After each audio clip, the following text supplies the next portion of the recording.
Hi, I'm the Moorlander and this is Moorlander EDC out in the woods with this gorgeous mist behind me. I feel all ethereal.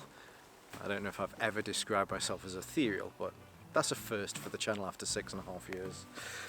What we're here today to look at are two items from Highlander Forces, which have some similarities, and hopefully you'll see this from the naming convention in a second. And that is, this is the Highlander Halo Smock. There's too many H's there for a second, and the Highlander Halo Full Zip. Now, I got in touch with Highlander about a piece of content that I'm trying to put together around kind of the best of British style smocks, because we do have a lot of these, generally because of the poor weather that we have here through our collection of islands. And I was talking to them about the Halo Smock, and they mentioned that they'd got the full zip and they were happy to send me the full zip as well, so that we can do a little bit of a comparison between the differences between the two. Now, before we start, as I always do, just a little bit about me. So I'm 5'10", which is 178 centimeters. I'm trying to remember these. I have a 48-inch chest, which I can't remember. Is that 127 centimeters, whatever that is. I've got a 36-inch waist. I'm around about 100 kilos or 220 pounds. I had a look on the website. Crippled me to say it, but on their website for their sizes, I'm an XXL, which is a European XXL, which I think they only do European kind of British sizes anyway. So if you're looking at it from the US or wherever you are in the world, if you go on whatever their measurements are for your size, for me, it fits just perfectly. I could have actually have gone for the extra large, but I went for the extra large, mainly because, so they do class this as a 3-season garment for spring, summer and autumn. You could still wear this. That's not to say that you can't wear this in the winter. It's the winter now. It's about 2 degrees while I'm out, and I will say that I'm lovely and warm in this. I've certainly not had to add any extra layers. However, if it got below 0, I would definitely need to add maybe a couple of layers underneath this and use this as part of a 3-layer system. Today, all that I'm wearing is this smock and the full zip and just a cotton t-shirt. As I mentioned, it's about 2 degrees. I've just checked. It's about 2 degrees C, that is, and I'm not cold. And that is one of the things that is a huge takeaway for both of these. In fact, a few weeks back when we had that cold spell, I was out. It was about -2, and I'd got this on. I got a t-shirt, and I'd got a shirt underneath it, and I was still incredibly warm. The way that this is constructed, it's a very lightweight, and I'm talking about the both of them here actually. So both of these are incredibly lightweight, but the thermal properties that they have are kind of strange because it doesn't feel like it should be as warm as it actually is. Now, as I mentioned, the lowest that I've got to this is whilst I was wearing the full zip, it was about -2, and I did have a couple of layers underneath. However, I'd say those layers, not kind of your technical style layers. I was probably wearing the same t-shirt and one of my flannel shirts underneath, and I was just right with this. Now, as far as the materials are concerned, both of these have the same outer, which is a 210D ripstop nylon. It has got, it will stop it from the wind, and it also has a Teflon coated DWR coating on here as well. I haven't been out in a torrential downpour with these. However, today, because of the mist, there is a lot of water dropping from the trees, and hopefully you can see, I mean, that was perfectly timed. One just landed on my arm here. It just beads. So in the light rain that I've been out in whilst walking with this, again, it just beads off, no issues whatsoever. And in fact, by the time that I got back to the car, after a couple of hours of walking, I've not been wet at all. In fact, I haven't even had to get into my bag and pull out a a waterproof layer to put over to the top of either of these, which again I was actually really surprised with, because as far as the material is concerned, it's actually quite thin, which again is really nice. As far as the properties of that are concerned, though, with me mentioning thin, as soon as I think thin, I think that it's, you know, easy to tear, but it does have that ripstop all through here to make sure that it's as strong as possible. Now on the inside, which is the reason why I still have this one in my hand, you have this micro fleece on the inside as well. Now the two aren't laminated together, and I say specifically that for a reason, because that is often the case with some of these style jackets. So the outer layer and the inner layer have a layer, or at least have nothing between them, so it will allow some air to come into that layer and act as a cushion between the two of them. That then helps to keep you warm. So it's exactly the same principle as a wetsuit. When you put a wetsuit on, a wetsuit is designed to allow some water to come in between the two of you. Your body heats that water, and the outer layer keeps that in, which again helps to keep the heat in. And that's what this does. So it's not. I feel I'm over egging this bit, but just to be clear, the inner fleece and the outer nylon are two separate items, and they both move around freely from each other. Now that last piece about moving freely as well, when this is on, it has a silky feel to it. It's hard to kind of, I don't have the words, the vocabulary to describe it, but what I will say is that whilst walking around with it, if you've got a layer where you have your sleeves inside, then you'll find that the microfleece will kind of grip to that. But then the outer layer just moves over the top of it. And I guess what I'm getting to is that it aids movement. So because of the way that it's stitched together, it's really nice when you're out walking. So I think that's kind of where the similarities are, and that's mainly from the outer. Sorry, just put that back down. What I will add as well is, and it's something that I know guys like to know, how quickly or how easily you can roll this up. It does fit into a very small bit kind of compression. If you had a compression bag, I could probably get that maybe down a third of its size as well. Both of these identical as far as the size is concerned when you want to fold these down as well.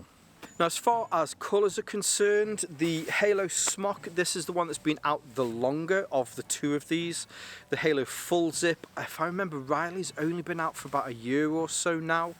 So the Halo Smock, you can get this in black, you can get this in Ranger Green, which is the colour that I have here, love Ranger Green, and you can also get this in tan, and then you can also get it in, multicam as well. The Halo Full Zip at this moment in time of filming is just available in black, in Ranger Green, which is a version that I have, and there's also the multicam version as well. I'm sure there'll probably be a tan version along the way soon. I don't know that for definite, but with this having the three flat colours, I'm sure that will as well. Now, starting at the top, this is a zip. This is a very typical kind of smock. You have to put this over your head when you're donning and doffing this. To help you to get this on over your head, there are side zips, and the side zips come reasonably high. You get this on both sides.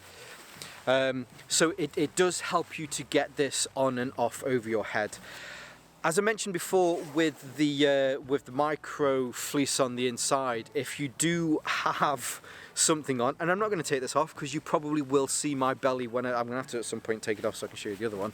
But when you take it over your head, it does have a habit of wanting to pull off what's on underneath, but that's by and by. You get that a lot with these style smocks. All of the zips that are on here are the AquaGuard style zips as well, which is great for helping to protect you from the water.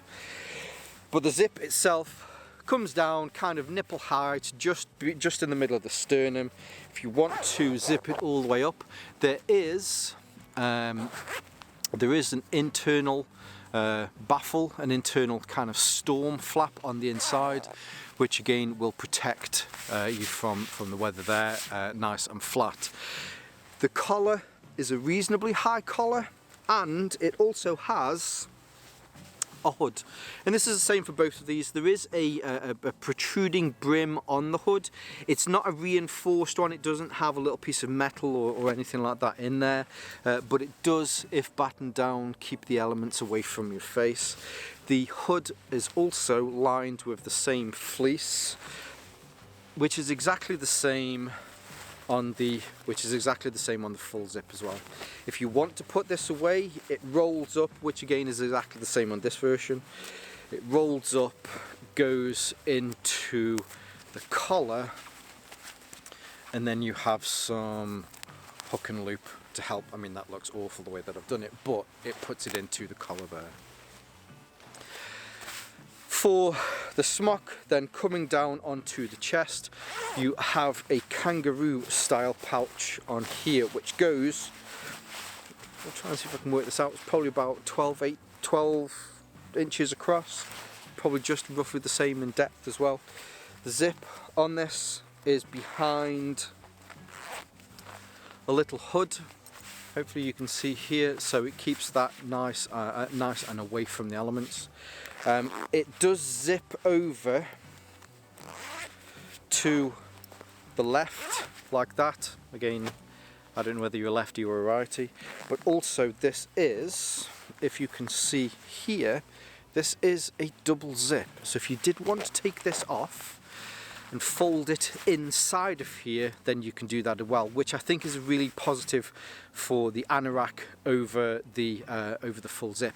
But you know, I do quite like both of these equally, like my children, I guess. Anyway, then on the front, double zips here, and you have a full pass-through pocket. Now on the inside of the pocket, this bit that's closest to me, where my palms are now, so this uses the same microfiber fleece on here, which is really nice and keeps your hands nice and warm.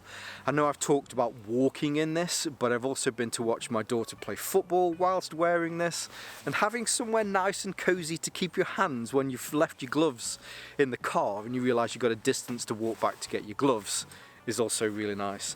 Now the front of this, rather than using the same fleece, it has a lining, so you still have, see if I can show this, so you still have some layers in between the outer and the liner on the front here, which again also helps to keep your hands nice and warm whilst they're in there.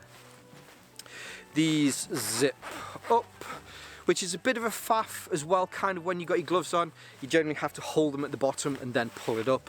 But again, it's no different to any other smock that's like this. It's just one of the joys of zips, especially on lightweight garments.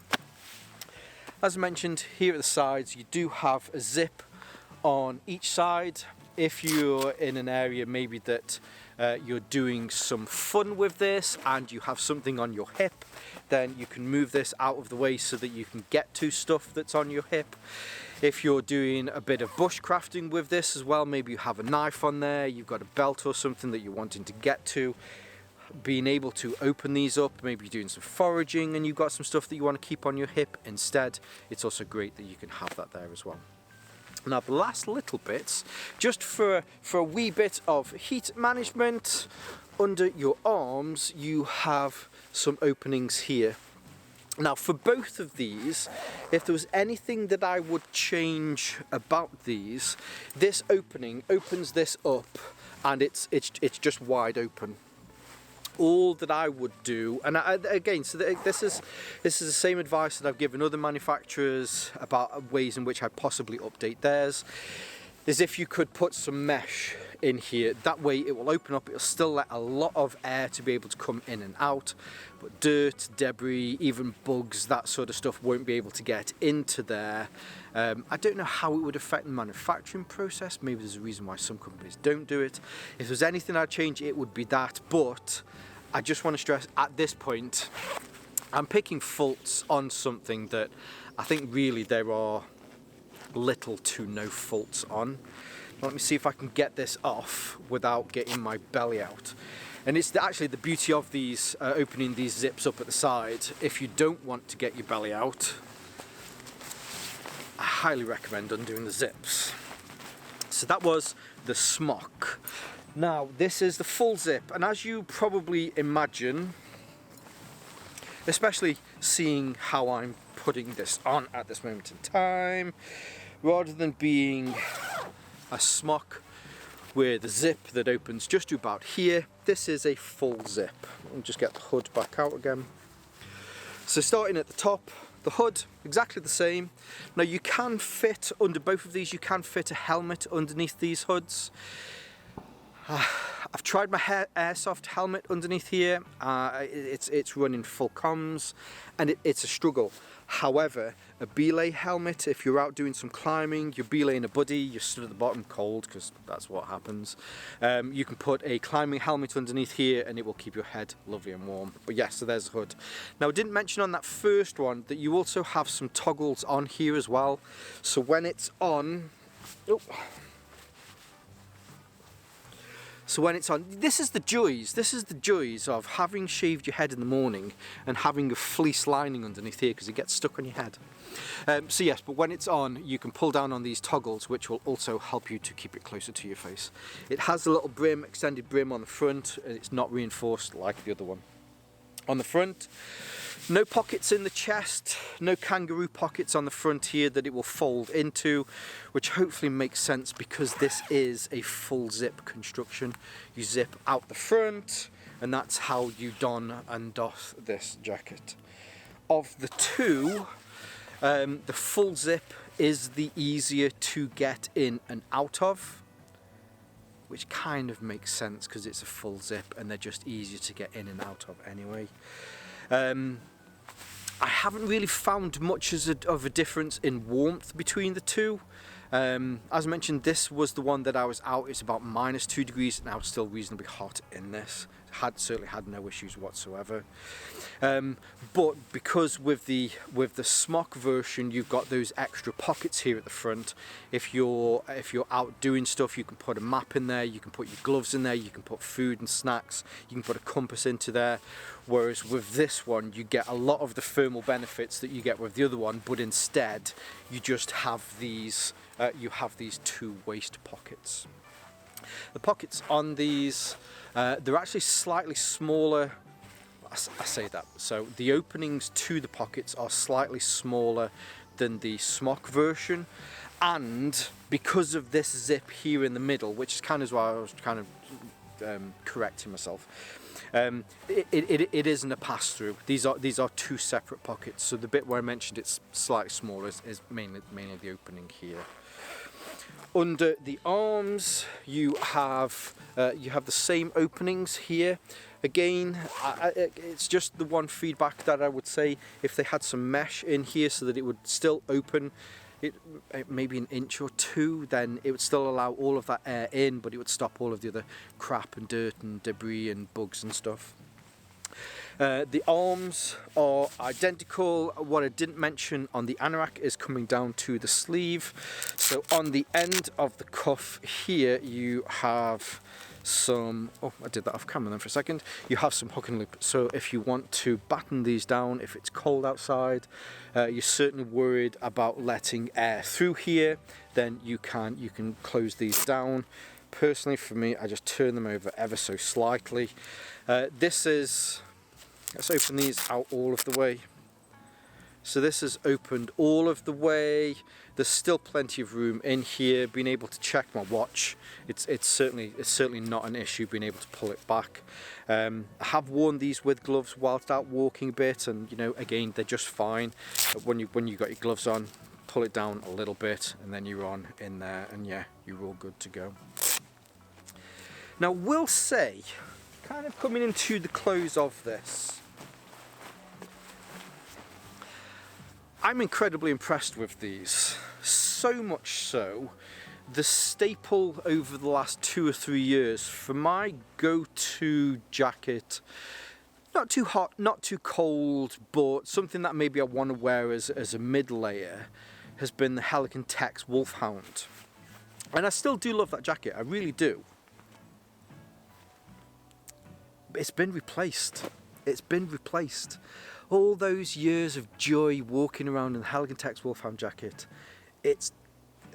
As soon as I got this and as soon as I put this on, I was really impressed by one, how light these are, and two, that strange kind of feeling that it doesn't feel, when you hold it, it doesn't feel like it should be as warm as it actually is.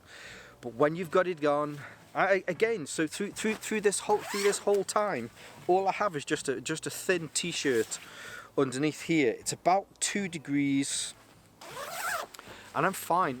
Actually, the tips of my ears are starting just to get a little bit cold. But other than that, though, I am fine. And getting down below 0, just putting an extra jacket underneath here has been great. Sorry, I just realised I've forgotten one last thing on here. And that is there are some pulls here. So if you want to pull these in a little bit tighter, now where it comes down, it does come down below your butt, so it'll stop anything from getting in there, especially if it's raining or a light rain. Or you can pull it up, pull on these toggles a little bit. Sorry, I just remembered I'd realised that while I was looking at this one. There's similar on here as well. But yes, really impressed with this. Now I do want to say a huge shout out to Highlander and Highlander Forces for sending these my way. Full disclosure, these were sent to me, and I'll say, as I do with a lot of manufacturers, I have a good relationship with them. If there was something that I would change or I didn't like about these, then I'm free to voice that opinion to you, which I certainly have done with the slight alteration that I would make under the armpit there. But yes, I'm under no obligation to review these incredibly kindly. It just so happens that, yeah, I really have enjoyed testing these, and I guarantee you'll see a lot more of these. Yeah, definitely, especially if I do that piece, well, I will do that piece on the best of British smocks. So there you go. So I do want to say a huge thank you again to Highlander Forces. I'll leave their links below so that you can see more from them. I will also leave some of my social media links below here on Moorlander EDC and my sister channel Moorlander Tactical. And whether you're watching this on YouTube or Rumble, as always, stay safe, stay Moorlander, and stay EDC. Oh, we are turned on, you wazzock. Wazzock! Put the full zip down for a second. No, actually, no, I'll keep it in my hand. No, how about you stick it up your bum, you stupids.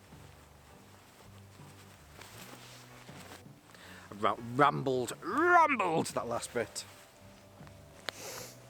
There is a second huge thank you. I know you're watching, Ryan. I love you, man. You're an awesome fella. And it was Ryan of Clan Dogs that recommended me try the Halo. We were talking about some different smocks that he'd used in his military experience in the British Army, and there was a few that I was looking at, and he just went, "Have you not tried the Halo?" I was like, "No, what's that?" And he was like, "Yeah, this one." Yeah, you're a good lad, Ryan, and I hope you're well. Yeah, message me. Cool. Anyway, see you in a bit.